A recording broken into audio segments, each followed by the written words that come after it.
Halo sahabat pioner, bertemu kembali di channel Ubluk-Ubluk TV Info, dan kali ini kita akan membahas tentang perkembangan VNetwork terkini ya teman-teman. Jadi di pertengahan bulan ini ya, itu ada informasi ya, mungkin valid atau tidak, tetapi ternyata nanti di tanggal 16 ya November 2022 ini Kortim atau Dr. Nicholas Kokalis, Cheng Daofan itu akan mengumumkan KYC dan mainnet. Nah, artinya kemungkinan ya di tanggal-tanggal tersebut akan ada pengumuman yang akan dinanti-nantikan oleh pioner. Nah, jadi jelas sekali ini mungkin selesai lah ya. Kalau di Indonesia mungkin selesai G20 baru Nicholas nanti mengumumkan ya, walaupun tidak ada kaitannya, tetapi di Indonesia itu akan selesai G20, kemudian Nicholas akan mengumumkan tentang mainnet ya, antara tengah bulan November ini sampai 1 Desember 2022. Nah, jadi kita mengetahui bahwa ya di VNetwork tentunya ya, ini telah menjadi perbincangan yang sangat luar biasa di kalangan cryptocurrency global. Jadi kebijakan-kebijakan yang paling penting adalah Kortim menyiapkan seluruh agenda KYC yang diharap-harapkan oleh para pioner agar ketika open mainnet semuanya kebahagiaan dalam pelaksanaan barterisasi ya, atau pertukaran mata uang dengan fiat atau juga dengan barang. Nah, ini hanya ya haruslah gitu ya, harus dilakukan oleh Kortim karena supaya tidak ada kekecewaan antar yang namanya pioner.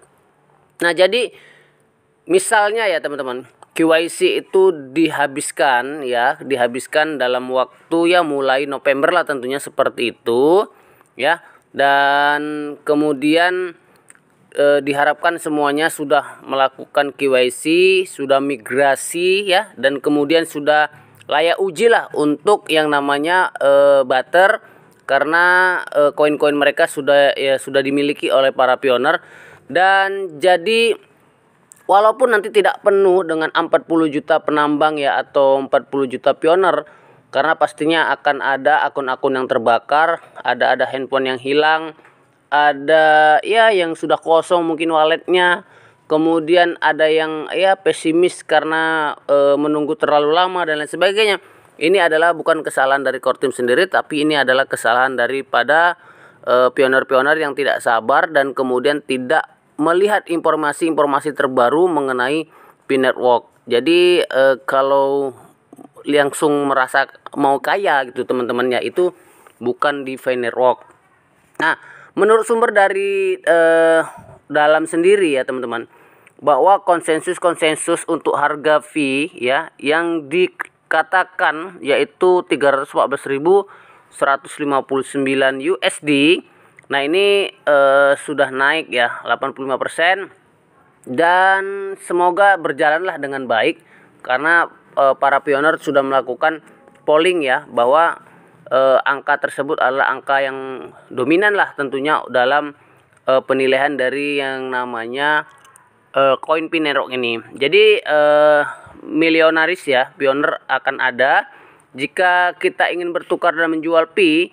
Ada U9Cash ya, Mastercard, kemudian ada PA Card ya, dan mereka siap beroperasi dengan Pi jika harga Pi dan mainnet diumumkan nanti. Nah, jika kita ingin mengajukan Mastercard, Union Card ya, atau PA Card dan lain sebagainya, ya kita cukup download aja di Play Store atau aplikasi Union Cash.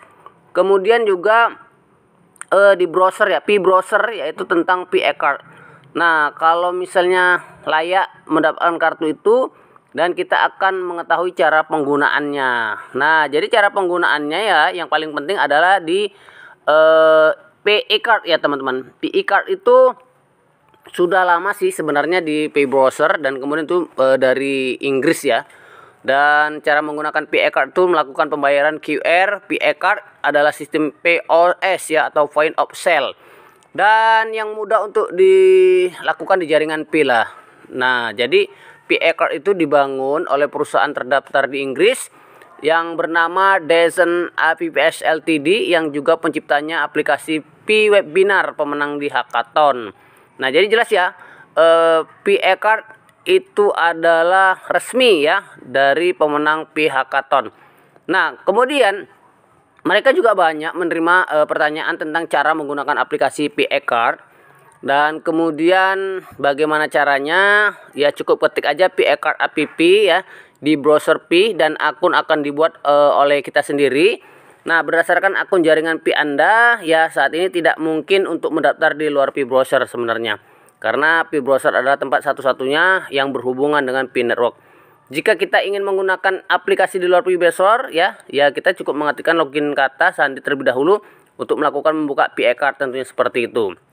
Nah, nanti di dalamnya teman-teman ada yang namanya barcode ya, atau QR lah gitulah ya. QR jika kita adalah seseorang yang klien dari Pi network sendiri, memiliki yang namanya poin ya atau koin dari Pi network sendiri, maka itu bisa digunakan. Kemudian vendor meminta Anda untuk memindai kode QR, kemudian kita mengklik tombol pindai ya dari QR tersebut dan arahkan kamera ke kode R yang akan kita tukar atau kita pindahkan, dan Pi dalam aplikasi yang cukup tentunya. Dan ada juga ini disajikan dalam aliran pembayaran Pi standar. Nah, jadi jelas teman-teman, kalau seandainya P-eCard pembayaran yang namanya Pi network, untuk bertransaksi Pi network menggunakan koin, maka akan dimudahkan dengan cara yang sangat mudah tentunya ke depannya, yang tidak kita bayangkan pada hari ini. Jadi teman-teman jelas ya, kode QR dibatasi hanya untuk digunakan dengan satu pengguna Pi, dan kemudian kode harus dipindai oleh aplikasi P-eCard sesuai dengan aturan Enclosed Mainnet. Dan ya, kita belum menawarkan pembelian atau penjualan koin Pi untuk mata uang lainnya. Jelas teman-teman ya, ingatlah bahwa kita dapat menghubungi kontak person lah atau kontak support gitu ya di P-eCard app ya. Dan ini jelas sekali bahwa semua akan ditransfer, dilakukan dengan menggunakan yang namanya P-eCard teman-teman. Nah, jadi dimudahkan ya, tidak ada masalah, tidak ada susah dan lain sebagainya. Oke, terima kasih atas perhatiannya dan sampai berjumpa kembali.